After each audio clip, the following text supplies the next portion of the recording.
Hello, everyone. My name is Jackie Geringer McDermott, and we are recording live from my house again today because we are getting more snow this morning. My program on Mace Brown will be postponed until I'm able to get to the History Center because I want to show the shadow box of Mace Brown memorabilia. Today is February 15th, 2025. This diary or journal was written by my great-great-aunt, Mary Elizabeth Claypool Wade, who was known as Libby Wade. She was my grandmother's aunt and the matriarch of our very, very large family. Libby lived a half a block east of Main Street in a little house on Oak Street in North English, Iowa, until near the end of her life in 1959. She was 71 years old in 1946. Here is a picture of Libby. She's the older lady in the front, surrounded by her granddaughters. I don't remember her, but she knew me as a baby. Downtown North English was also the center of my life as I grew up. I would like to introduce you, page by page, to the cast of characters from North English, Iowa, and the surrounding English Valleys area. June 15th, 1946, continued. Glenn Cobb is in the Ottumwa Hospital. Harold Claypool was here in the evening. Goes back to Amarillo, Texas on Monday. Glenn Cobb was the husband of Libby's granddaughter, Hazel Cobb. This is a picture of them in their elderly years. Harold Claypool was the son of Libby's nephew, Leighton or Happy Claypool, and his wife, Gertie Singleton Claypool, and the grandson of her brother, Verner. Harold was a brother to Doris Claypool, Lloyd Claypool, Jean Claypool, Winston Claypool, and Leighton Lee Claypool. Father's Day, June 16th, 1946. Another rainy day. Hot. Lena was here and brought a mess of cherries. Russell and Arlen went fishing. Caught one. Mrs. Bolts was here in the p.m. She also brought cherries. Temperature was in the 90s. It was 96 degrees at Sioux City. Lena Wallace Wade was Libby's daughter-in-law, the wife of second son Warren or Mike Wade. Russell is Libby's 38-year-old son that she lives with. And Arlen is Arlen Cray, her grandson from Texas. He's 17 years old and he's visiting in the Wade home. His parents are Libby's daughter, Anna, and her husband, Richard Cray, who have left for Canada and Niagara Falls with her brother, Wayne, or Perky Wade, and his wife, Jenny. Arlen's brother, Verl, stayed in Iowa, too. Now visitors are bringing Libby cherries, as they know she loves to have fresh fruits and vegetables, and she will also can or freeze the extras to eat later. June 17th, 1946. Bertha called, telling of the new boy at Alonzo's last night at 1:11 a.m. He weighed 8.5 pounds, and they named him Lonnie Lee. Esty is there for a few days. Arlen helped at the Home Lumber Company today. Hot and lots of rain. I washed. Was nice in the a.m. Snubbed gooseberries while I rested this p.m. Arlen says it's as hot as here as it is in Texas. Bertha Claypool Geringer was Libby's niece and my paternal grandmother. She's right here in this picture. And her son, Al, is right beside her. They were the parents of the baby that they were talking about being born today. Bertha and Libby called Bertha's son Alonzo, and we knew him as Al Geringer. His wife was Betty Core Geringer, and the baby born was Lonnie Lee, or Buck Geringer, my cousin. Esty, that they're talking about, that came to stay for a few days, is Esta Brown Geringer, the wife of my great uncle Carl Geringer, and she'll be staying there for a few days. Arlen probably helped with the scooping of the coal or the unloading trucks or stacking lumber or some other manual labor at the Home Lumber Company. As my brother Lou, who worked there in later years, reminded me, The men did heavy work there in the days before forklift trucks. It sounds like Libby found some gooseberries to add to her dinner table or freezer. June 18th, 1946. Waynes and Richards came back last night in the rain. Richard's Aunt Hattie and her daughter-in-law came with them. They are to go to Bert Cray's today. Richard and Anna are here. Rained all night and a bad storm near Detroit. Still cloudy here. Cooler temperatures, 60 degrees at 5 p.m. Libby's oldest son, Wayne, and his wife, Jenny, and her daughter, Anna, and Richard Cray from Texas. They're on this side in this picture. Have just returned from a trip to Canada and Niagara Falls and are telling about the trip back through Detroit where it rained. June 19th, 1946. Still cold and rainy. Richards went to Sigourney to see Dr. Doyle. Someone called long distance for Wilbur Cray's address. High water over the state. Some roads closed. Ironed in the PM. C.H. Magoon died at his home. I looked up Dr. Joseph Lyman Doyle from Sigourney. He was from Parnell originally, where Libby's family used to live. The Doyle family later had Arabian horses at Sigourney. Wilbur Cray was Richard's brother, who had just come back to Iowa after living in Texas, so I suppose someone wanted his address. Libby is getting her weather reports from the radio. They talked about Charles H. Magoon, who passed away. He was a businessman in town, and I found his obituary. Charles and his brother George were associated in the poultry and egg business for many years, succeeding their father, Timothy Hiram Magoon, when his health failed. They employed about 20 chicken pickers in the winter and dressed poultry, which they shipped to Chicago and New York. They would start work in November and continue until February. They contracted chickens from the area farmers. After George's health failed, Charles carried on the business alone, and that time was one of the largest independent buyers in the county. The Magoon family had the first house on the south side of West Clark Street, or 115 West Clark, which I would call the Joe and Kathy Stroman house, where Matt and Amy Tapkin reside now. Their second poultry business was situated along the alley facing west, north of the present community center, with their first poultry shop being over a block north in the east alley of Main Street.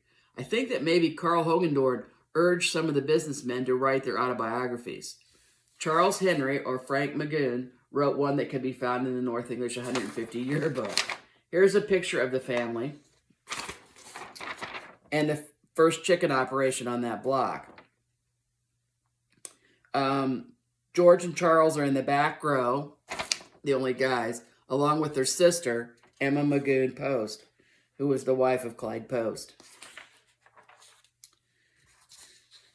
Don and Belva brought the baby home from the hospital today. Cold.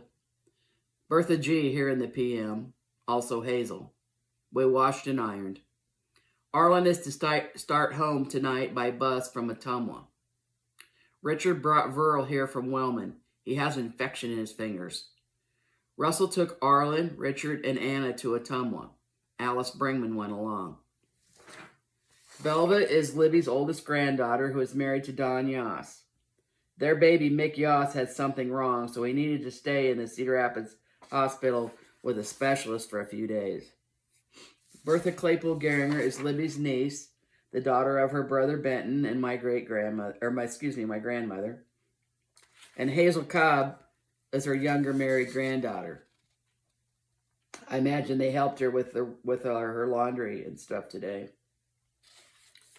Arlen evidently needed to get back to Texas, maybe for sports or something like that, but the family can't leave just now because Verl has this infection.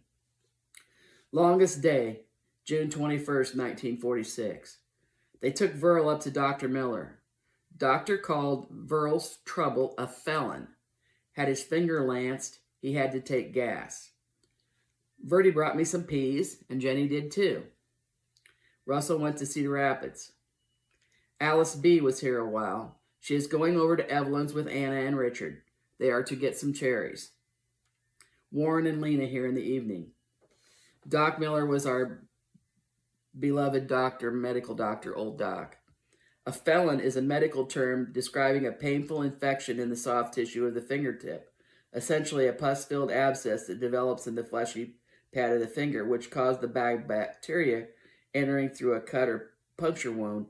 It was characterized by significant swelling, redness, and throbbing pain.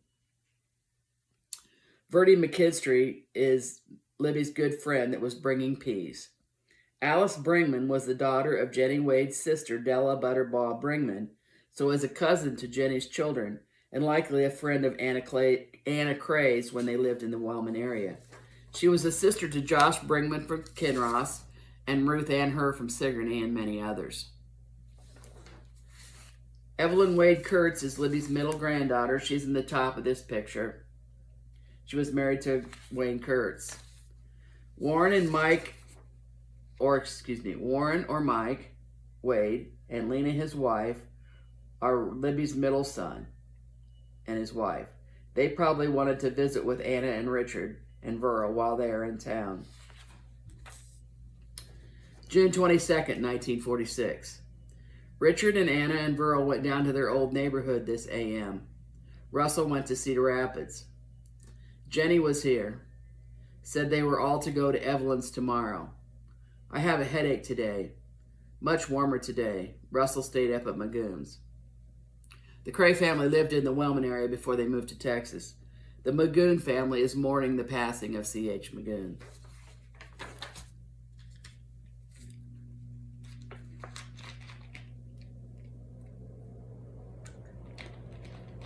Saturday, June 23rd, 1946. I went to Evelyn's with Richards. Russell went to Magoon's funeral.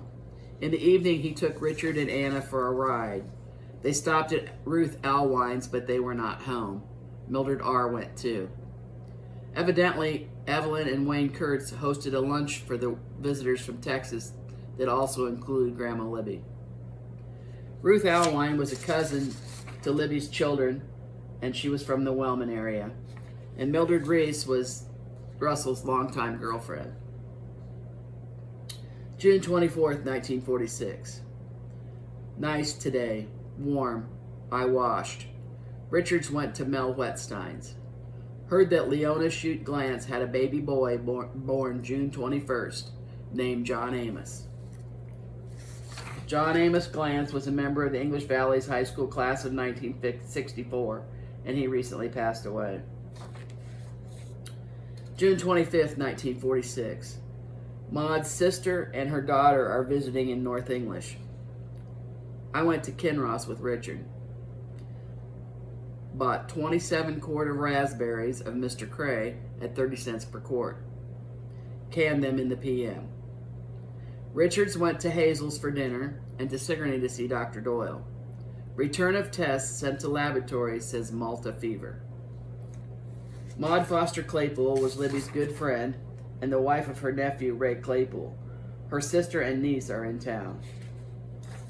Malta fever is a bacterial disease caused by various Brucella species, which mainly infect cattle, swine, goats, sheep, and dogs.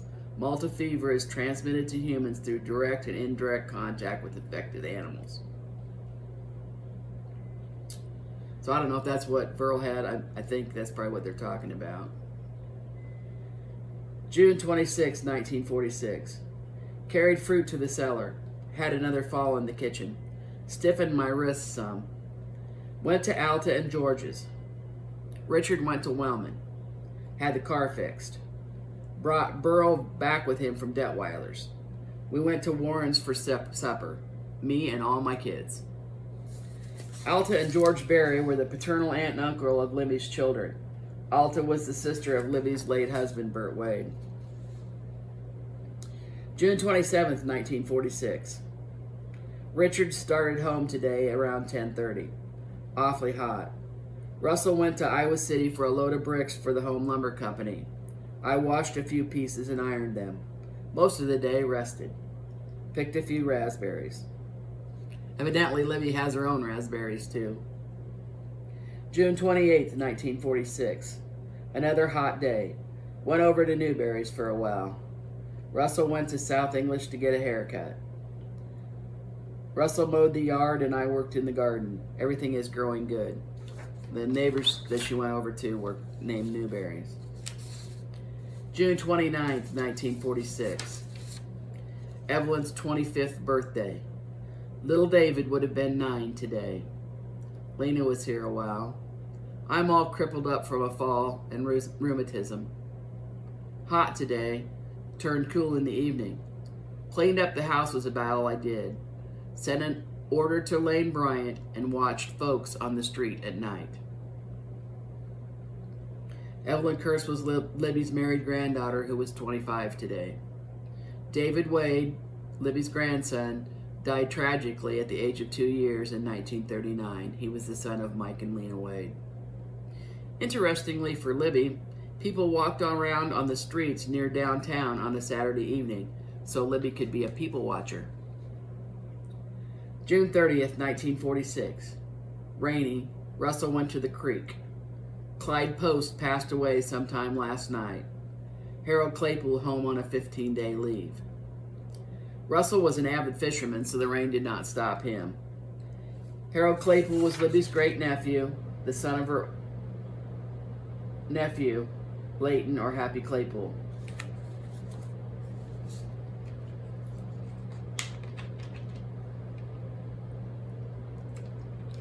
Clyde Post, who passed away earlier today, was a longtime businessman in North English.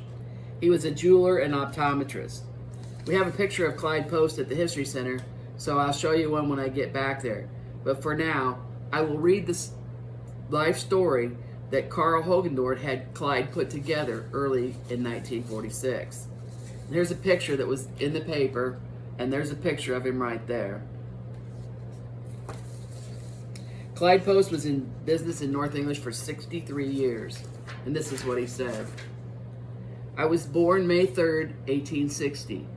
We, father, mother, Clyde, and baby sister Mabel, came to Iowa from Monroe, Wisconsin in the fall of 1865. I was 5 years old. We made the trip in a covered wagon. I well remember crossing the Mississippi River on a ferry boat, getting stuck in the sloughs and staying overnight in Tipton, Iowa, then driving on to Iowa City. I was greatly impressed at the sight of the gilded dome of the old Capitol building. The first winter we spent in Brighton, Iowa, while Father was getting ready to build a house on the land which he purchased near Lafayette Center in Keokuk County. The land was afterwards incorporated into the Singmaster Ranch. The nearest light was 2 miles to the south and 1.5 miles to the east. There were no lights to the north. Out on the prairies, mirages frequently were seen. I remember seeing one great prairie fire, which started at a distance to the north of where we lived. As it grew closer, fed by the blue joint grass, high as a man, we could hear a great roar. Plowing several furrows around the premises saved them.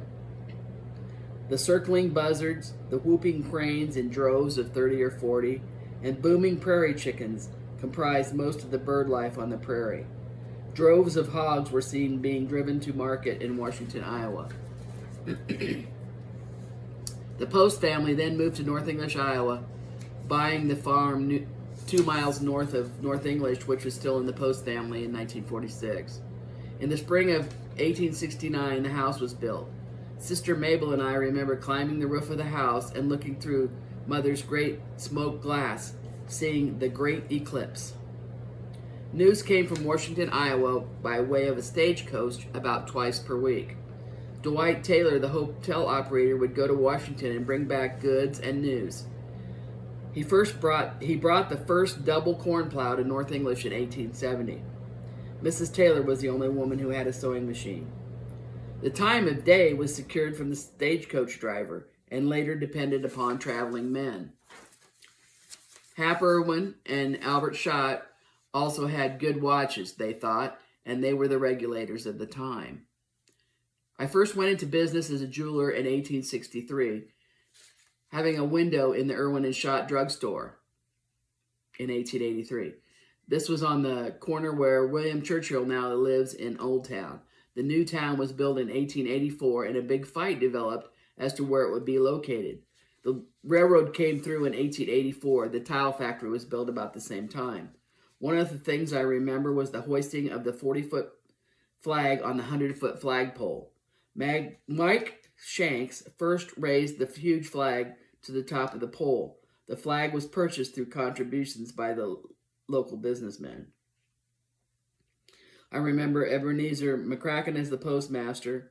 When the minister made an announcement of a meeting, he would call it not for 6 o'clock, but at early candle lighting. North English was called Nevada at one time, but then it changed its name because there was another Nevada in town. When the town was moved down near the railroad, then I located in the new town in the Nichols drugstore in the east side of the block. Later, I purchased the old post office building where the fair store is now located. That building that actually was what we called the laundromat building. Butch and Colleen Wilkerson built a new building there later, but that was it. He was in the original building.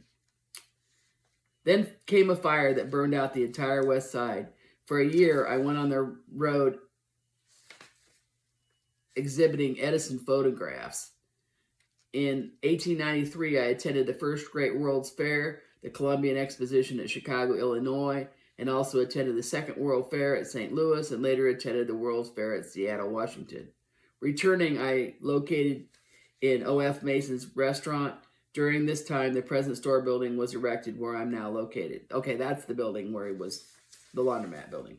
In 1893, I married Emma Magoon. And then Carl Hogendorn writes at the end of it, the people of this community congratulate Mr. Post for his many years of faithful service. He has always been civic-minded, never failing to do his full share of things that help to better North English. Some local residents acclaim him as one of the best school board members to ever serve there. I did find one picture in the books here of him and his wife. He's in the back row in this picture on this side. And she's over here, the woman in the picture. Mrs. Post was the leader of the orchestra, even though she's blind.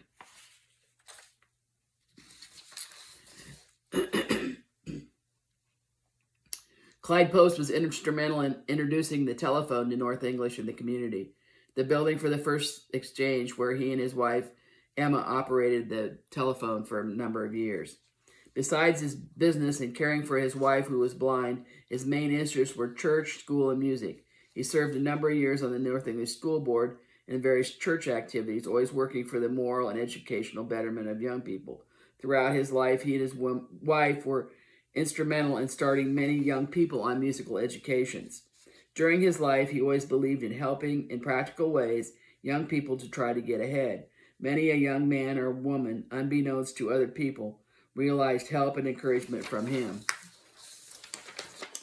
So then, about this story, Jess Mason was a person who regularly wrote a column for the North English Record later in life from California, and he wrote a letter to praise Carl on this article about Clyde Post.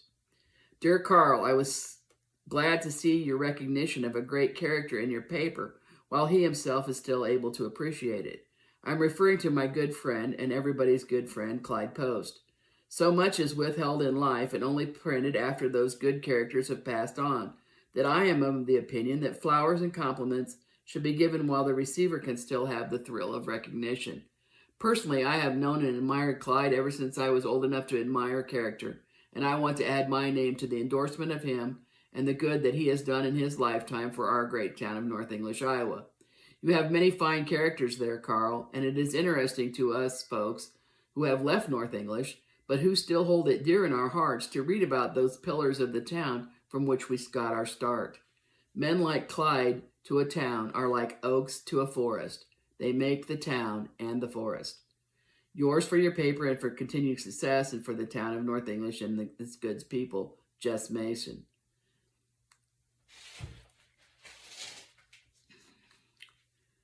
And then this is what Carl said back. Carl Hogendorn, the editor of the North English Record.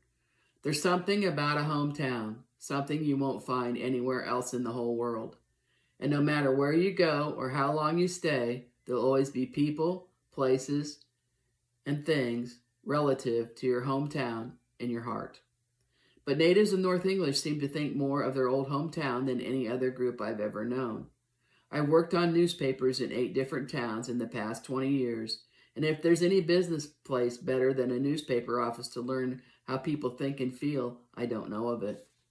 In these 8 towns, we made many friends and got to know how they felt about their towns and how much interest former residents retained in their hometowns. Not being a native of North English and having learned about several hometowns, I think I'm safe in adjudicating North English people as the top hometowners of all. I've never seen as many former residents of a town retain so much interest in happenings back home.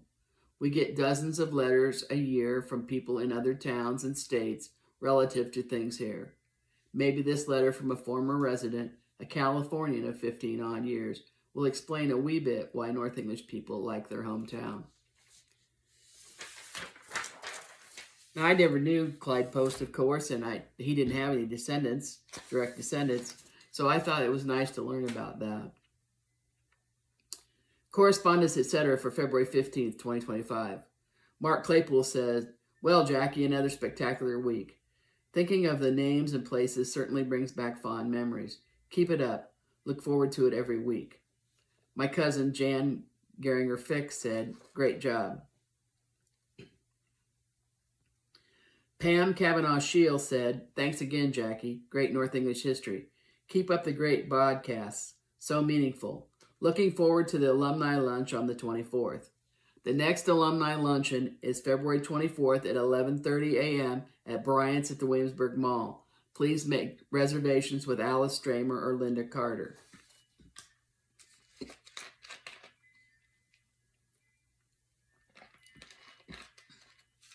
My friend Patty Herr from Sigourney remarked that this is priceless history. I have started to correspond with Jerry Lee or Jerry Westfall, the mother of my classmate Mike Westfall, and his brothers Jim and sister Kathy. Jerry told me the story of her grandfather, Tom Hall from Parnell, who was killed in a railroad accident at North English in December 1947 at the age of 58 years. Parnell section foreman dies of accident injuries. Tom Hall struck by rail being unloaded December 2nd. Services at Williamsburg. Thomas Hall, 58, died at St. Luke's Hospital, Cedar Rapids, Friday afternoon, December 5th, from injuries received Tuesday, December 2nd at North English while unloading rails for the Milwaukee Railroad. Mr. Hall, section foreman at Parnell, and his crew of workmen had been assisting in unloading rails along the line. A crane was in operation, and a heavy rail became loosened. Mr. Hall, seeing it swing toward the head of a fellow workman, attempted to grab it. The rail swung around, crushing his right hand, right shoulder, and striking him a severe blow on the abdomen, causing internal injuries, which proved fatal a few days later. A North English doctor was summoned to the scene of the accident, and Mr. Hall was removed to the hospital.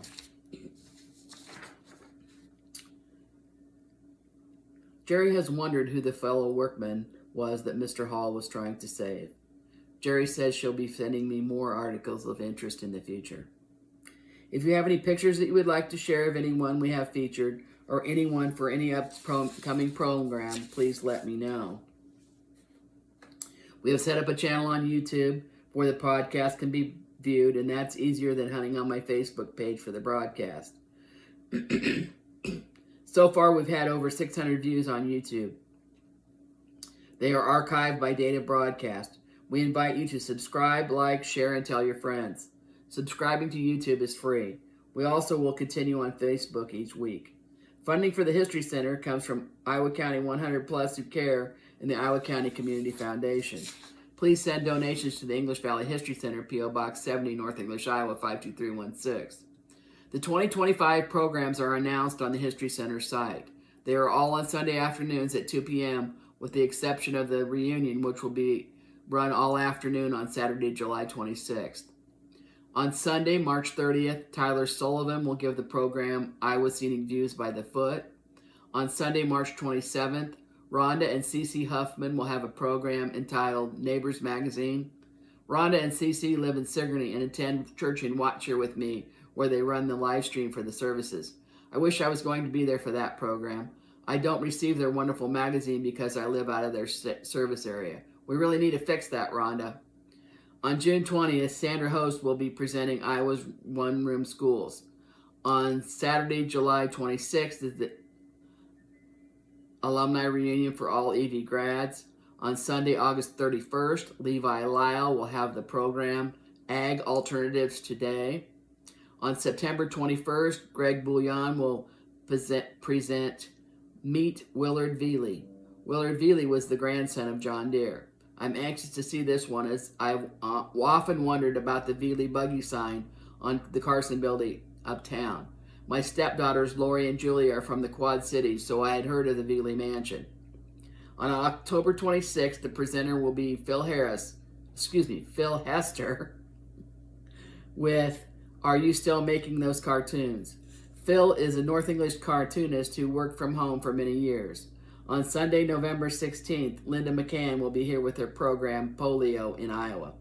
There's a flyer on the EV Graduates page if you need more information about when decades of classes will meet during the alumni reunion on July 26th. The parade is at 10:30, starting at noon. Snacks and drinks will be available at the History Center, paid for by the sales of the Everyone an EV book for 2025, with pictures of all the graduates since 1957. I will be doing a live broadcast after the parade at 9 a.m. and staying around after the parade to visit with alumni. We are also interested in learning about historical English Valley's items that you might wish to donate to the History Center. Please contact Dave Jackson, Scott Romine, or any board member to donate. We'll see you next week. Bye-bye.